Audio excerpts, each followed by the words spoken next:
What's up guys, and welcome to the channel. It's Joanna here, founder and CEO of Subwell. Today we're gonna dive into a topic that's a bit different than the general shoe content that we usually have on this channel, and that's going to be Strava's fitness metric. Now, I'm deep into a training block right now, running the most mileage that I've ever accumulated in my life, and the Strava fitness metric is one of the things that gets served to me at the end of every run on Strava, and I've noticed that in real life, as I'm getting fitter, that fitness metric is not going up anymore. If any of you have trained for some time and upload your runs to Strava and have Strava Premium, you've probably encountered this as well. So in this video, I want to break down what the main problem is with Strava's fitness metric. And I'll end by giving 4 ways that I tend to measure fitness during a training block to get myself race ready without relying so much on the data and the apps. All right, let's get into it.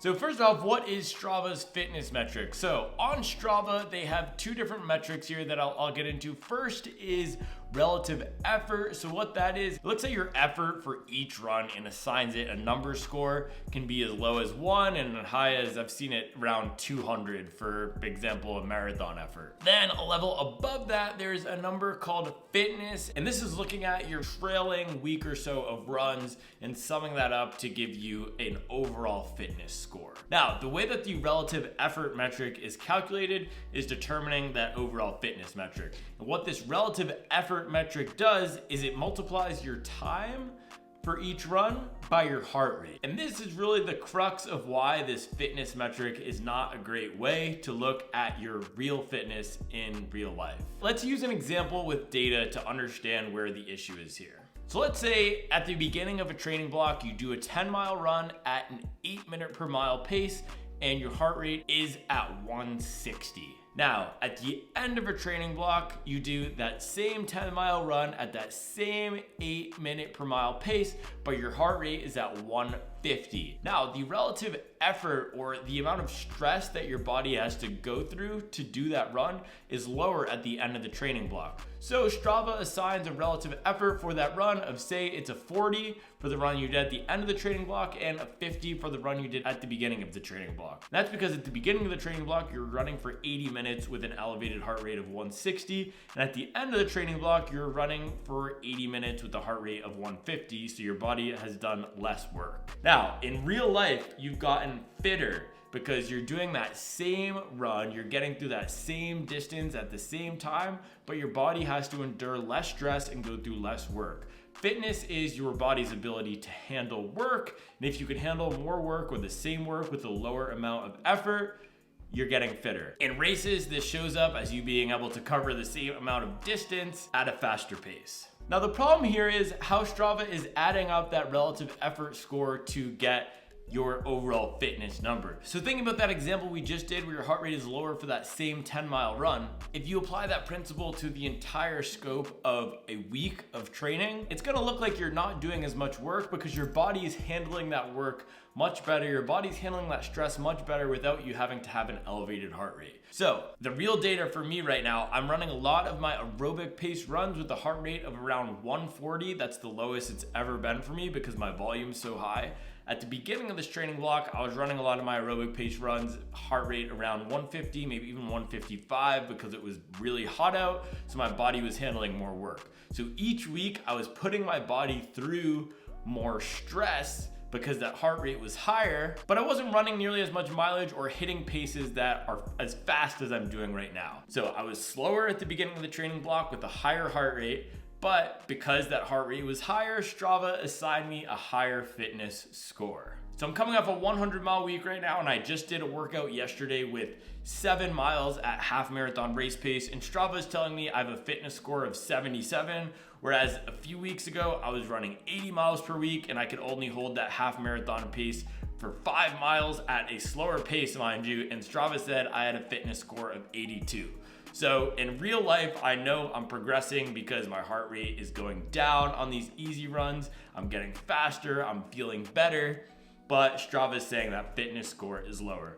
So I think we've established this is not the best way to assess and determine our fitness, but should be taken in context with some other ways to look at how we're progressing.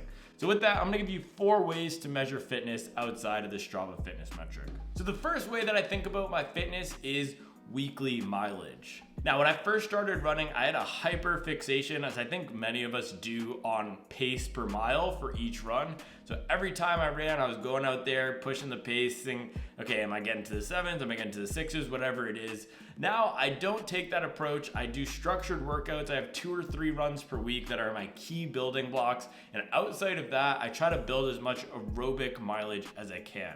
So in a week where I'm running 100 miles, I might be only running 15 of those at pace, 15 of those where I'm trying to hit race pace or VO2 max work or any other type of work that can help build up some of those systems that are not just the aerobic cardiovascular system. So my body's ability to handle more weekly mileage while still feeling recovered for those workouts, while not getting sick, while not having any minor injuries pop up, that's a way that tells me I'm getting fitter. Whereas a year ago, I was only running 50 to 60 miles per week and feeling good. I can now run 80 to 100 miles per week and feel good and still hit those workouts. So that tells me my fitness is progressing a lot. The second way that I measure fitness is heart rate. Now, I used to be extremely in tune with this number and I let it kind of control my runs a little bit. You can get obsessed with the data if you dig into it too much, but now I look at it as a general way to measure fitness. If I'm running an easy run or a recovery run and my heart rate is 10 beats per minute, 15 beats per minute lower than it was a year ago at the same pace, I know that I'm getting fitter. And I think it's really important here to contextualize heart rate because within a training block, within a week or 2 weeks, this can fluctuate based on the weather, based on how much stress you're feeling, based on how recovered you are. So I tend to look at this one more so over a period of how I'm feeling today versus 6 months ago, or today versus the beginning of the training block versus today compared to last week.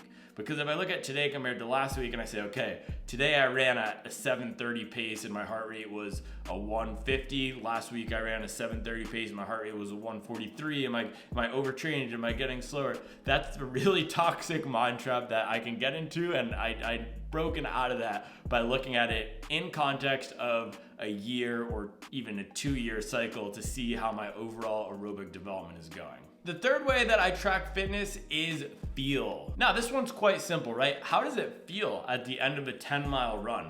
If you're feeling as fresh as you did at the end of those 10 miles as you used to when you'd run 4 or 6 miles, that tells me you're getting a lot fitter. So for me right now, I've been running these 16-mile long runs. They're still challenging, but I can get to the end of them without water, without fuel, and feel pretty good. I don't feel completely smashed anymore. When I first started running, an 8 to 10 mile run would completely take it out of me. I'm sure a lot of you can relate. Or when it's the middle of the summer, a shorter run would take it out of you. So how I'm feeling at the end of those runs and how I'm feeling within those runs tells me I'm getting fitter when I know I can handle more work and still feel like I'm recovering. I think that's a big thing too with feel, right? How is the recovery going?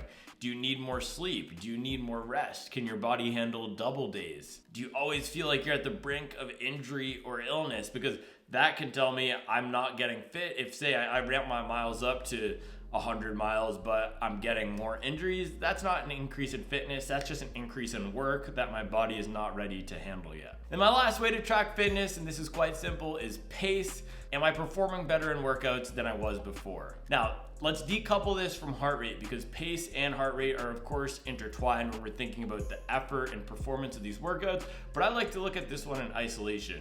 So for example, I ran a 1200 meter workout earlier this week. It was a 4x1200 and it was supposed to be run at between 5K and 10K pace.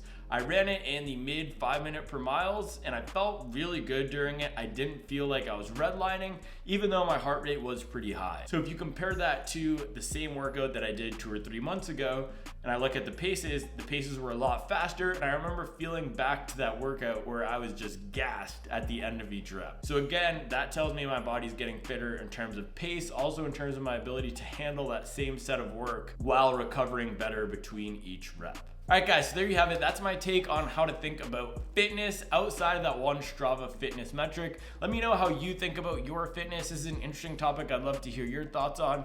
As always, thank you for liking, thank you for subscribing, and I'll make sure to keep you up to date on the latest and greatest in the world of performance running.